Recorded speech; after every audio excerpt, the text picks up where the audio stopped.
Halo semuanya, 2 tahun yang lalu, tepatnya tahun 2023 di bulan Desember, saya dan teman saya memiliki ide yang menurut kami, ide ini luar biasa.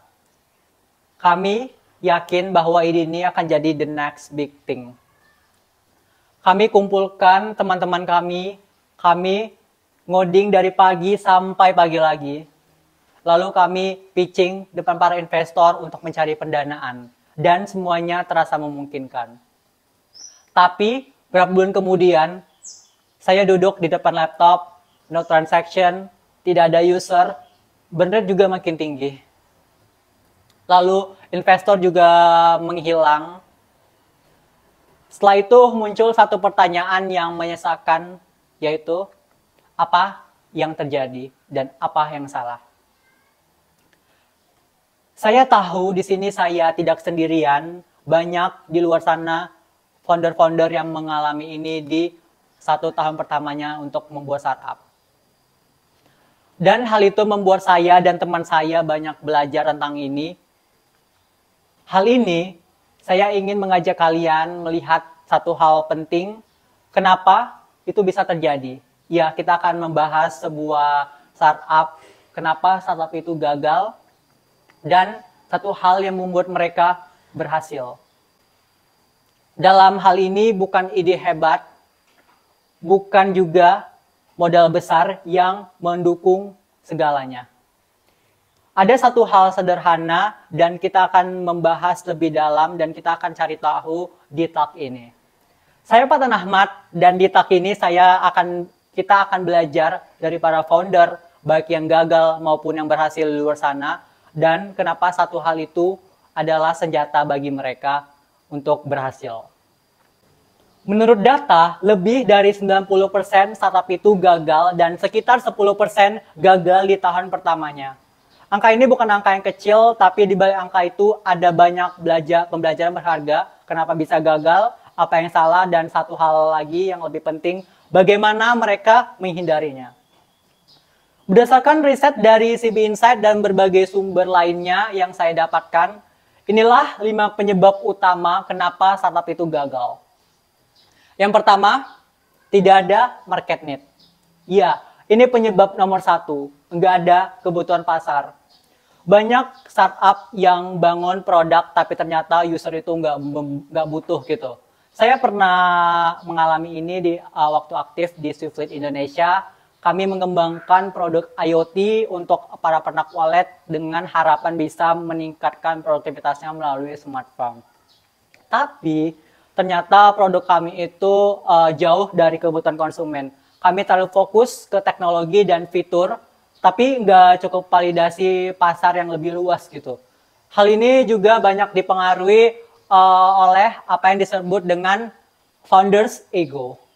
Founder's ego itu kepercayaan bahwa ide kita itu sudah pasti benar dan bahwa pasar akan otomatis menerimanya apa yang kita buat. Padahal asumsi itu bisa sangat menyesatkan loh. Kita jadi terlalu cinta sama solusi yang kita bikin, tapi lupa dengerin apa yang sebenarnya dibutuhin user. Akhirnya kami melakukan validasi ulang karena ternyata pain point-nya lebih terasa dalam satu hal yang penting gitu. Ini ngasih pelajaran besar pentingnya validasi sebelum membuat produk. Di sini pentingnya MVP, Minimum Viable Product.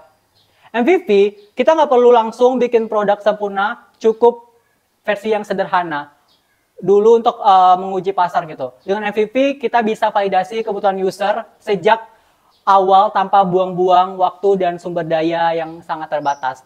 MVP itu ibaratnya daripada kita langsung pencetak buku fisik dengan biaya yang mahal 100 juta misalnya, kenapa kita nggak mulai dulu dengan membuat e-book gitu yang gratis dan kita tes ke market. Kalau banyak yang suka dan beli, baru kita lanjutin mencetak buku versi fisiknya. Ini istilahnya kita menghindari beli kucing dalam karung gitu. Dan hal ini bisa menimbulkan risiko kerugian yang sangat besar. Selanjutnya, kehabisan uang.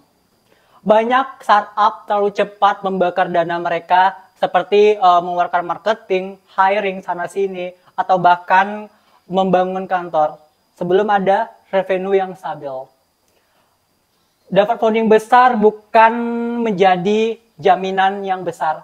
tanpa manajemen keuangan yang baik, ini akan habis terus-terusan. Dari sini kita ada solusi, yaitu pertama, awali dari keuangan yang sederhana. Kita melakukan manajemen keuangan dan memprioritaskan pengeluaran. Selanjutnya kita bisa tadi fokus ke MVP untuk meminimalkan untuk pengeluaran yang lebih kecil lagi gitu. Dan ada sebuah pepatah, kalau revenue kamu masih nol, jangan dulu bangun kantor kayak di Silicon Valley gitu.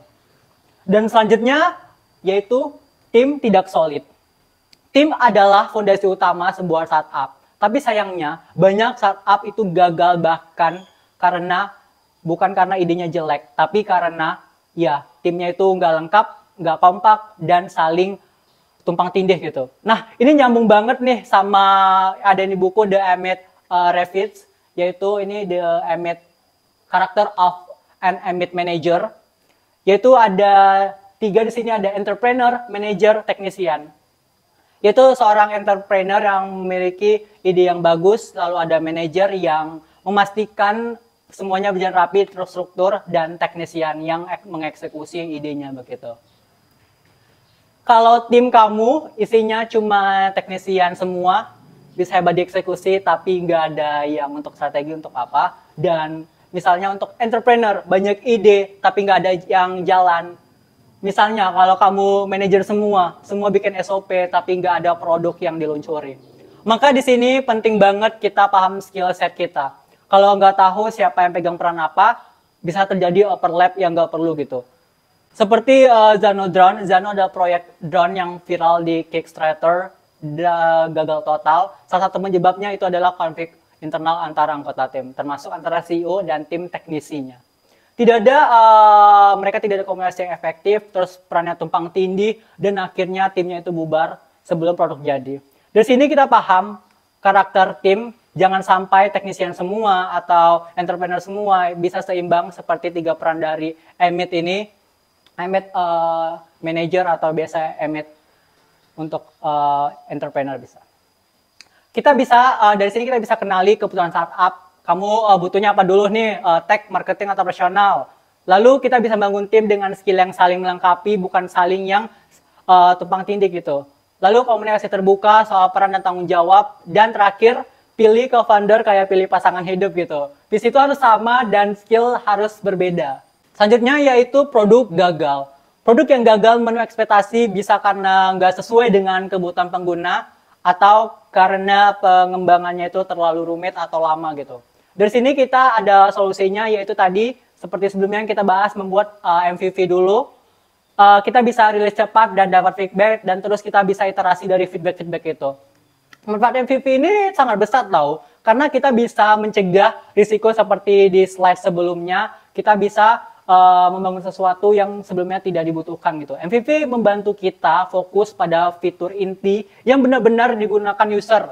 Dan dari sana kita bisa mengembangkan produk lebih tepat sasaran gitu. Produk hebat bukan datang dari ide, ingat ya, bukan dari ide yang sempurna, tapi dari proses iterasi bareng user gitu. Contoh nyata Google Glass. Google Glass adalah salah satu inovasi teknologi paling canggih. Ini juga salah satu yang paling cepat gagalnya. Masalahnya apa? Ya, produk ini tidak sesuai dengan ekspektasi dan kebutuhan sehari-hari user gitu. Selanjutnya yang terakhir itu persaingan ketat. Kalau startup kamu nggak punya diferensiasi yang jelas, gampang banget nih tenggelamnya di antara kompetitor di luar sana yang produknya serupa. Pastikan di sini kamu mempunyai unique value atau value proposition. Apa sih yang bikin startup kamu itu beda dari yang lain? Strategi ini bisa kita lihat dari konsep Red Ocean versus Blue Ocean. Ya, Red Ocean itu sebuah pasar yang sudah penuh dengan para kompetitor dan para persaingannya berdarah-darah gitu, atau persaingan berdarah. Terus ada Blue Ocean, pasar baru yang belum banyak pemainnya di sini. Lalu di sini kamu bisa menciptakan permintaan baru dan menjauh dari kompetitor langsung. Bangun startup di Blue Ocean menurut saya lebih menjanjikan meskipun menantang. Karena kita bisa menciptakan kategori baru, kami juga punya peluang lebih besar jadi market leader gitu. Contoh nyata Scholar, sebuah startup atau aplikasi yang berbagi foto berbasis lokasi gitu, yang mendapatkan 1 juta sebelum produknya rilis gitu. Tapi sayangnya mereka masuk ke pasar yang sudah dikuasai oleh Instagram. Tanpa diferensiasi yang jelas, terus user tidak tertarik dan color pun tutup gitu. Dari pelajaran ini, kalau mau main di Red Ocean harus punya keunikan yang lebih, dan kalau bisa kita di Blue Ocean gitu. Gagal itu biasa, tapi yang penting adalah bagaimana kita belajar dari adaptasi gitu. Startup itu dunia yang menantang, tapi juga penuh peluang di luar sana. Jangan takut gagal, karena kegagalan itu bukan akhir dari bagian proses. Seperti kata pepatah Silicon Valley, fail fast, learn faster. Setelah melihat berbagai penyebab kegagalan startup, mulai dari produk yang nggak dibutuhin pasar, kesalahan dalam strategi pemasaran, terus tim yang tidak solid, sampai kehabisan dana, muncul satu pertanyaan, mungkin muncul, ya saya pun juga penasaran, apa yang membuat startup itu bisa sukses? Nah, ada satu tokoh yang menarik banget untuk dibahas di sini, yaitu ada Bill Gross, pendiri sebuah Idea Lab, sebuah inkubator startup di Amerika sana. Gross ini pernah membangun dan terlibat dalam ratusan startup. Ada yang berhasil besar dan ada juga yang gagal. Karena penasaran, dia akhirnya mencoba menganalisis lebih dari 200 startup, baik yang dia bangun sendiri maupun startup lain di luar sana atau di luar Idea Lab. Dia ingin tahu apa sih yang membedakan antara yang sukses dan yang gagal. Ya, ada 5 faktor untuk mengetahui apa sih yang bisa ngebuat itu atau yang ngebuat startup itu berhasil gitu.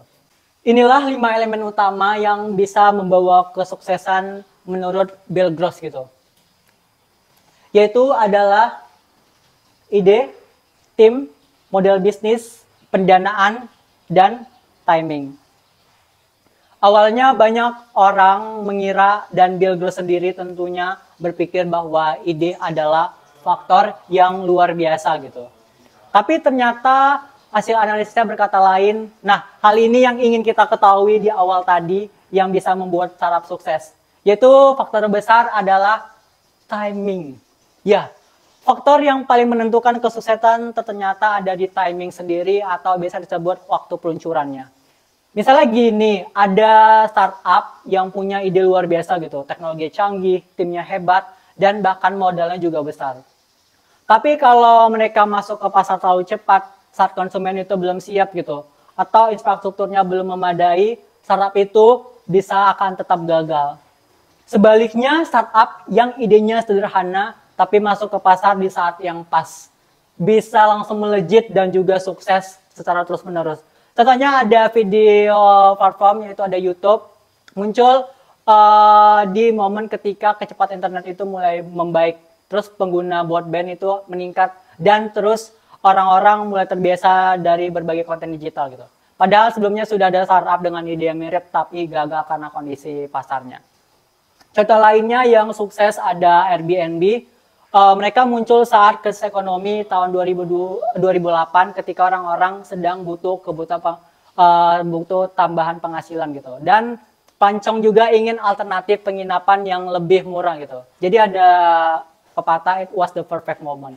Jadi, apa sih pembelajaran utamanya dari semua ini? Nah, sukses sebuah startup bukan cuma soal ide yang keren atau tim yang jago. Kadang ide bisa jadi luar biasa kalau muncul di waktu yang tepat gitu. Dan sebaliknya, ide brilian pun bisa gagal kalau misalnya dilempar ke pasar terlalu dini atau justru terlalu telat gitu. Dari terakhir ini ada kata pepatah, being too early is the same as being wrong. Ini pepatah dari Bill Gross yang bisa menjadi pembelajaran dari Talk Talk itu. Sekian dari saya, terima kasih.